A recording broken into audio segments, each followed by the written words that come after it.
নমস্কাৰ সকলোকে পুনৰবাৰ মোৰ চেনেললৈ স্বাগতম জনাই লৈ আহিছোঁ আজিৰ দিনটো ৰাশিফল। আজি হৈছে 30 অক্টোবৰ 2025 অসমীয়া 13 কাতি বৃহস্পতিবাৰ।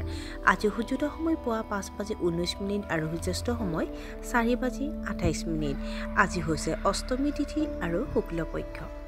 আজিৰ দিনটোৰ প্ৰথম ৰাশি হ'ল মেঘ ৰাশি। আজি আপুনি পুৰণি স্মৃতিবোৰ মনত পেলাই সুখী হ'ব। আপুনি আপোনাৰ পৰিয়ালৰ সৈতে মানসম্পন্ন সময় কটাব। সৃষ্টিশীল সাধনাৰ প্ৰতি আগ্ৰহী হ'ব। আৰ্থিক সমস্যাৰ সমাধান বিচাৰি পাই আপুনি আনন্দিত হ'ব। আপুনি হয়তো বহুদিনৰ পৰা অপেক্ষা কৰি থকা কিছুমান আনন্দদায়ক খবৰ পাব পাৰে। বৃষ ৰাশি। আপোনাৰ ব্যক্তিত্ব ইতিবাচক হ'ব। নতুন নতুন ধাৰণাৰ উন্মেষ ঘটিব। ছাত্ৰ ছাত্ৰীসকলে পঢ়া শুনাত অধিক মনোনিৱেশ কৰিব। আপোনাৰ দীৰ্ঘদিনীয়া স্বাস্থ্যজনিত সমস্যাৰ সমাধান হ'ব। নিজৰ লক্ষ্যক লৈ বিভ্ৰান্ত নহ'ব। কিছুমান মানুহে আপোনাক বদনাম কৰিবলৈ চেষ্টা কৰিব পাৰে। মিথুন ৰাশি। বিৰোধীক একেবাৰে আওকাণ নকৰিব। একেবাৰে প্ৰয়োজনীয় নহ'লে নিজৰ অনুভৱ আৰু অন্য তথ্য আনৰ লগত ভাগ বতৰা কৰাটো এৰাই চলক।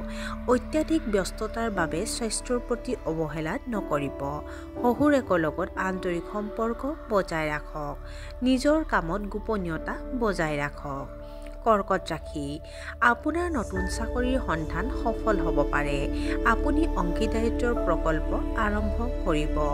আপুনি আপোনাৰ কৰ্মক্ষেত্ৰত প্ৰকল্পসমূহ সফলতাৰে সম্পূৰ্ণ কৰিব। মনোনিৱেশ কৰি থাকিলে হয়তো আকৰ্ষণীয় ফলাফল পোৱা যাব। আপুনি সমাজ কল্যাণমূলক কাৰ্যসূচীত ধন বিনিয়োগ কৰিব পাৰে। সিংহ ৰাশি। আজি গধুৰ কামৰ বোজাৰ মাজতো আপুনি শক্তিশালী হৈ থাকিব। প্ৰভাৱশালী ব্যক্তিৰ সৈতে আপোনাৰ সম্পৰ্ক শক্তিশালী হ'ব। আপুনি আপোনাৰ সৰু ল'ৰা ছোৱালীৰ সৈতে মানসম্পন্ন সময় কটাব। বহু প্ৰত্যাশিত বস্তু লাভ কৰিব। ব্যৱসায়ত লাভজনক সুবিধা হেৰুৱাব পাৰে। কন্যা ৰাশি। আপোনাৰ কৰ্মক্ষেত্ৰত এগৰাকী মহিলা সহকৰ্মীৰ সৈতে আপোনাৰ মতানৈক্য হ'ব পাৰে। আপুনি এজন আত্মীয়ৰ স্বাস্থ্যৰ প্ৰতি চিন্তিত হ'ব। বিত্তীয় লেনদেনত কিছু অসুবিধা হ'ব পাৰে। আজি হয়তো অবাঞ্ছিত ভ্ৰমণ কৰিব লাগিব। আপোনাৰ দূৰদৰ্শী চিন্তাধাৰাই ব্যৱসায়ত লাভ কঢ়িয়াই আনিব।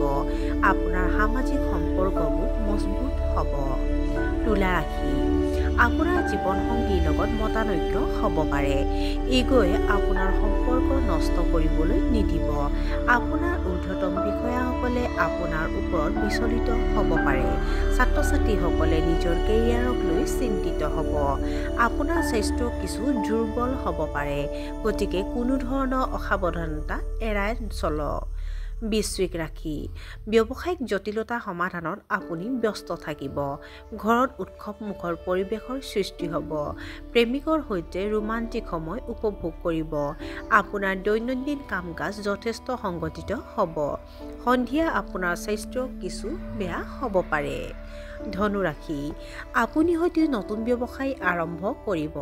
ইতিবাচক চিন্তাবোৰ আপোনাৰ মনত বৈ যাব। আপুনি হয়তো দীৰ্ঘ দূৰত্বৰ ভ্ৰমণৰ পৰিকল্পনা কৰিব পাৰে। চৰকাৰী কৰ্মচাৰীৰ বাবে এই দিনটো শুভ। আপোনাৰ কৰ্মৰ চাপ কমি যাব। আপোনাৰ বৈবাহিক সম্পৰ্কবোৰ সুষম হ'ব। মকৰ ৰাশি।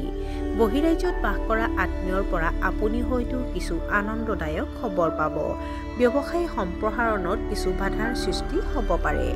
আপুনি হয়তো গুপ্ত বিষয় অধ্যয়ন কৰিব বিচাৰিব আৰু যিমান পাৰি সোনকালে আপোনাৰ কামবোৰ সম্পূৰ্ণ কৰিব বিচাৰিব।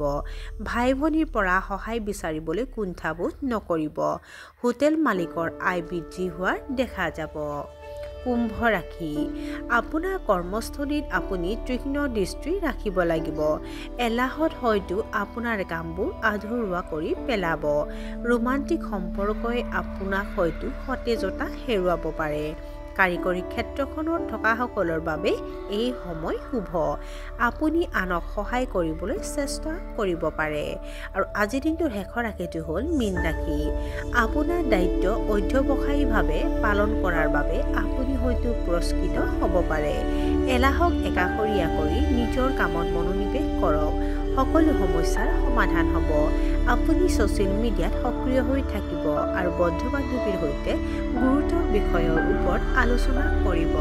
আৰু আজিৰ দিনটো ৰাশিফল ইমানতে অন্ত পৰিছে আশা কৰোঁ আপোনালোক প্ৰত্যেকৰ আজিৰ দিনটো সুন্দৰ হওক ধন্যবাদ